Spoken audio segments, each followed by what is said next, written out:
नमस्कार, स्वागत है आपका कौशाम्बी टाइम्स में और मैं हूं सुशील मिश्रा। प्यार में अक्सर आप लोगों ने जान देते हुए लोगों को देखा होगा और सुना होगा। प्यार में लोगों को पागल होते हुए आपने देखा होगा, लेकिन क्या आपने कभी प्यार में ऑटो ड्राइवर बनते हुए किसी को देखा है? यदि नहीं देखा है तो आज हम आप लोगों को दिखाएंगे। महाराष्ट्र में रहने वाली एक लड़की को उत्तर प्रदेश के कौशाम्बी जनपद के एक युवक से प्रेम होता है और प्रेम इतना प्रगाढ़ होता है कि वह लड़की उस युवक से शादी करने के लिए तैयार हो जाती है और किसी तरह अपने घर वालों को भी इस शादी के लिए तैयार कर लेती है। लेकिन शादी के बाद स्थितियां इतनी बिगड़ जाएंगी, उस लड़की ने कभी सोचा नहीं था। आज स्थिति यह हो गई है कि जिस युवक से उस लड़की ने शादी किया, उसने अपनी जिम्मेदारियों से पल्ला झाड़ लिया है। 5 बच्चों की जिम्मेदारी उस लड़की के कंधे पर है। अब उनको उनके पालन पोषण की जिम्मेदारी निभाने के लिए वह लड़की ऑटो ड्राइवर बन चुकी है। आज हमारे साथ हैं क्योंकि अक्सर हम इनको ऑटो चलाते हुए देख रहे थे और फिर एक दिन हमारे मन में जिज्ञासा जगी, क्योंकि महिलाएं ऑटो चलाते हुए बहुत कम दिखाई देती हैं। हमने इनसे पूछा और जानकारी ली। हमें लगा लोगों को दिखाना चाहिए। स्वागत है कौशाम्बी टाइम्स में। स्वागत है भैया। आपका नाम? अश्वनी। अश्वनी जी, थोड़ा सा बाहर आए, इधर और सामने देखें। ये बताइए कि आपका जन्म कहाँ हुआ? नागपुर। नागपुर में। कहाँ, फिर रहती कहाँ थी? नागपुर में 5 साल मम्मी पापा के पास थे, फिर वहां से हम अपना नानी के यहाँ चले गए। आपके मम्मी पापा क्या करते थे? पापा हमारे मिलिट्री सर्विस मैन थे, रिटायर हो गए थे। मिलिट्री। और मम्मी? मम्मी लॉ की थी। कितने भाई बहन थी? 4 सिस्टर थी। आप? जी। भाई? भाई नहीं थे। सोच सकते हैं, इनकी माताजी लॉ की थी, वकालत की पढ़ाई की थी। पापा मिलिट्री से रिटायर हुए थे। शिक्षित परिवार से बिलोंग करती हैं। आपकी पढ़ाई कितनी हुई? 10वीं क्लास। ये बताइए, जब आपके मम्मी पापा इतने शिक्षित थे तो आप 10वीं तक ही क्यों पढ़ पाई? पिताजी को हार्ट का प्रॉब्लम हो गया, पिताजी की डेट हो गई। फिर उसके बाद मम्मी की भी कंडीशन सही नहीं थी। 4 बहनों की जिम्मेदारी माँ के ऊपर थी। तो फिर क्या हुआ आपके साथ?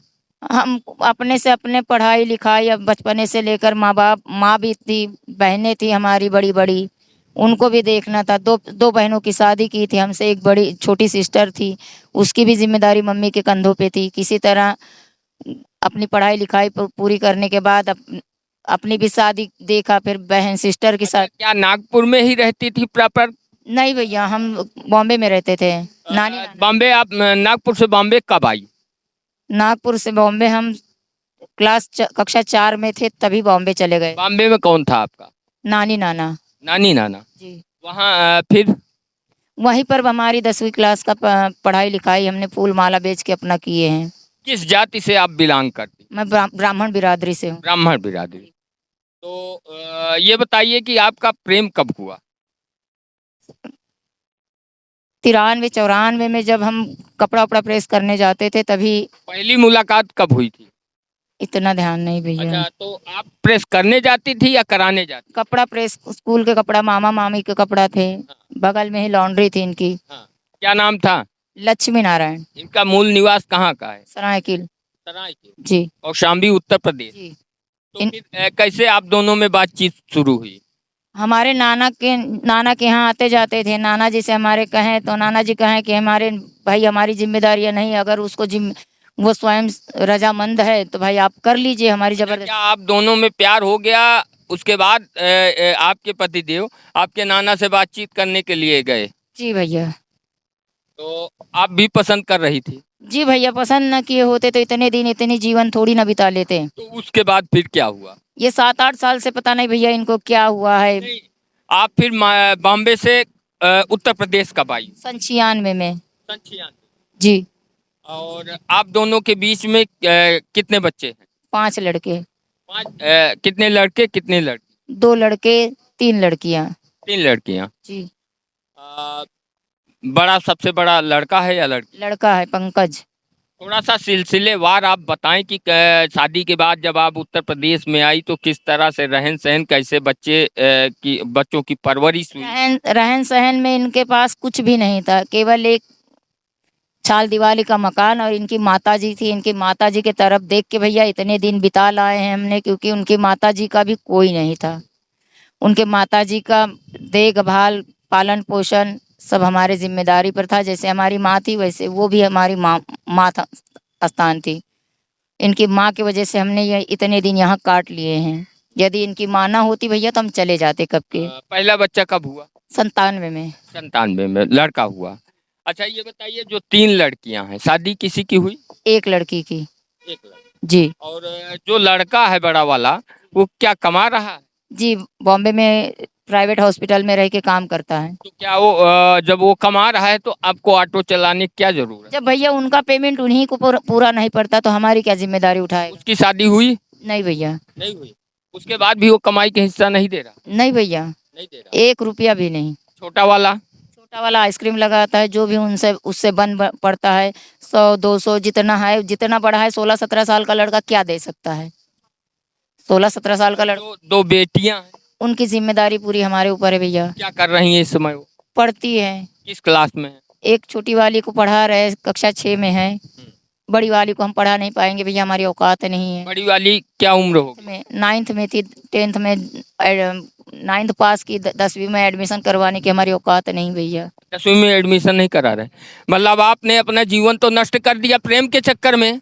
अब बेटी को भी नहीं, बेटी को भी आप बर्बाद करने पे उतारू हैं। जब हमारी औकात नहीं हो पा रही भैया। ऑटो में कितना कमा रही हैं आप? 500-600। तो पढ़ाई क्यों नहीं करवा रही हैं? क्या नहीं, आप क्या चाहती हैं कि आपके बच्चे भी ऐसे भटके? या भटकने वाली बात नहीं, लेकिन अब उनके किताब कॉपी एडमिशन फीस, अब गरीब लोगों को पढ़ाई इतना सहल नहीं रह गए। गरीब बच्चों के लिए इतना पढ़ाई सहल नहीं है भैया। उसकी दवा भी चल रही है, उसकी एक आँखी में मोतियाबिंद है। अब हम इनको पढ़ाएं कि इनकी दवा करें? सरकार से कोई सुविधा नहीं मिल पाई? नहीं भैया, हमको कोई सुविधा नहीं, केवल हमको एक प्रधानमंत्री आवास मिला है। और क्या चाहिए? आयुष्मान कार्ड नहीं बनवाया आपने? हमारा बना, हमारी लड़कियों का नहीं बना है। उसमें तो पूरे परिवार जो है, पूरे परिवार को। स्वरूप रानी में कहें आपका अकेला है, आपके लड़कों का नहीं है इसमें। आपके पति ने कब से जिम्मेदारियों से मुंह मोड़ा? 6-7 साल हो गए साहब। कुछ नहीं देते? क्या उन्होंने दूसरा अफेयर किया या दूसरा विवाह किया? अब भाई साहब हम देखे तो नहीं है दूसरा विवाह किया, अफेयर किया, क्या किया, लेकिन जो जब उन्होंने अपनी जिम्मेदारियों से नाता तोड़ लिया है तो आपने पुलिस में कंप्लेन क्यों नहीं लिखाई? मेन मुद्दा ये है ना भैया, एक हमारी शादीशुदा लड़की है। शादीशुदा लड़की है, उसको भी 4 बातें उसके ससुराल वाले कहेंगे, समाज कहेगा। आज समाज को आपको चिंता हो रही है? कल आपने शादी किया तब आपने नहीं सोचा? वही चीजें हैं ना कि आज हमारी लड़की को बोली बाधाएं पड़ेंगी। इसके वजह से हम सोच रहे हैं कि आज नहीं कल, कल नहीं परसों आएगा तो जाएगा कहाँ? दिन भर ड्रिंक करता है, दिन भर स्त्री करेगा, शाम को 7 बजे के बाद उसके पास कोई भी फोन लगाएगा तो अल्लाह काल है कि भूखे बात करेगा, तो उससे बात ही नहीं करते। जब यहाँ पर जमीन जायदाद है आपके पास? जमीन घर है भैया। और खेत बाड़ी? खेत वेत कुछ नहीं है। खेत नहीं है? नहीं, इनके बाप पहले ने बेच के खा ली। तो बेच डाले तो अब कैसे गुजारा होगा? बस यही ऑटो चलाते, इसी लड़का अपनी जिम्मेदारियों को समझ नहीं रहा है, पति ने आपको धोखा दे दिया। जी भैया। तो क्या करेंगी? यही ऑटो चला के बच्चों का भरण पोषण करेंगे, उनकी शादी करेंगे। जब तक जीवन है तब तक उनकी जिम्मेदारियां उठाएंगे। जिस दिन मरेंगे उस दिन फिर ऊपर समाज देखेगा उनको। समाज खुद शादी कर देना ही जिम्मेदारी मुक्त। अब शादी, अब इससे पराया धन है तो वो अपने घर में भी तो नहीं है। पराया धन है, अपने घर में भी तो नहीं रख सकते हैं भाई। पढ़ाने लिखाने की औकात नहीं है तो कम से कम 1 के 2 हाथ कम से कम हमसे ज्यादा सुख वो अपने पति की यहाँ पाए। फिलहाल हम इनके जज्बे को सलाम कर रहे हैं, लेकिन हमारे शब्दों में जो तलखी है उसके कुछ कारण हैं, आप लोगों को बताएंगे। इनके प्यार जीवन के लिए, ठीक है, प्यार कुछ क्षण के लिए तो हो सकता है। लोग, आपने फिल्मों में देखा हो, प्यार को बहुत बड़ा लेकिन जीवन जीने के लिए जानते हैं पैसे की आवश्यकता होती है। प्यार के चक्कर में आप अपने साथ साथ अपने बच्चों के भविष्य को खतरे में डाल सकते हैं। अंतर जातीय विवाह का मैं विरोध करता हूं। विरोध इसलिए करता हूं, प्रेम विवाह का भी मैं विरोध करता हूं। आप प्रेम विवाह तब करिए जब आप स्वयं सक्षम हो, क्योंकि आप अपने घर वालों की मर्जी के खिलाफ जब शादी करते हैं तो घर वाले आपके साथ नहीं होते। और आपने जिससे प्रेम विवाह किया है, यदि उसने धोखा दे दिया तो आप फुटपाथ पर आ जाएंगे, आपके बच्चे फुटपाथ पर आ जाएंगे, आपके साथ खड़ा होने वाला कोई नहीं है। लेकिन यदि आप नौकरी कर रहे हैं तो आप खुशी से प्रेम विवाह कर सकते हैं और कर सकती हैं, क्योंकि तब आप सक्षम रहेंगी। यदि प्रेमी आपका धोखा देगा तो उसके बाद भी आपको जीवन चलाने के लिए जो आर्थिक रूप से पैसों की आवश्यकता होगी, किसी के आगे हाथ नहीं फैलाना होगा। आप समझ सकते हैं, इन्होंने एक बड़ी गलती की। आखिरी सांस तक अब इनको उसकी कीमत चुकानी पड़ेगी। इसके साथ साथ इनके बच्चों को भी इसकी कीमत चुकानी पड़ेगी। आप कैमरा हमसे जब बात कर रही थी तो इनकी आंखों में आंसू आ गए थे। इनका जो बड़ा बेटा है प्राइवेट नौकरी कर रहा है, लेकिन अपनी जिम्मेदारियों का निर्वहन करने से इनकार कर रहा है। जैसे बाप कर रहा है वैसे ही बेटा कर रहा है।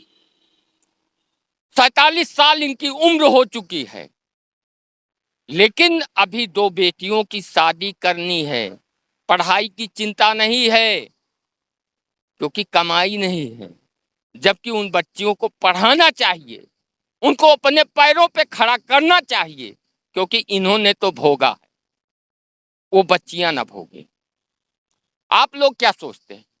कमेंट करके अपनी राय जरूर दें। तलखी है, क्योंकि इनकी गलती आज 5-5 लोगों के जीवन के साथ खिलवाड़ हो गया। समझदारी से इन्होंने फैसला किया होता तो शायद इन परिस्थितियों का सामना आज इनको नहीं करना पड़ता। क्या कहना चाहती? सही है भैया, हमारी गलती तो बहुत बड़ी हुई है। क्या आपको कभी पछतावा हुआ? पछतावा तो बहुत हुआ, लेकिन कहेंगे किससे। लेकिन फिर भी इनके हौसले को सलाम करते हैं, दाद देते हैं कि इस उम्र में भी अपने बच्चों के प्रति एक माँ की जो जिम्मेदारी है उसका निर्वहन बड़ी ही ईमानदार तरीके से कर रही हैं। और जब तक हमको लग रहा है इनके शरीर में जान है, तब तक ये करती रहेंगी। क्योंकि एक माँ, बाप तो पराया हो सकता है लेकिन माँ कभी पराई नहीं होती। खुद भूखी रह जाएगी लेकिन अपने बच्चों का पेट जरूर भरेगी। आप लोग अपनी राय जरूर दें।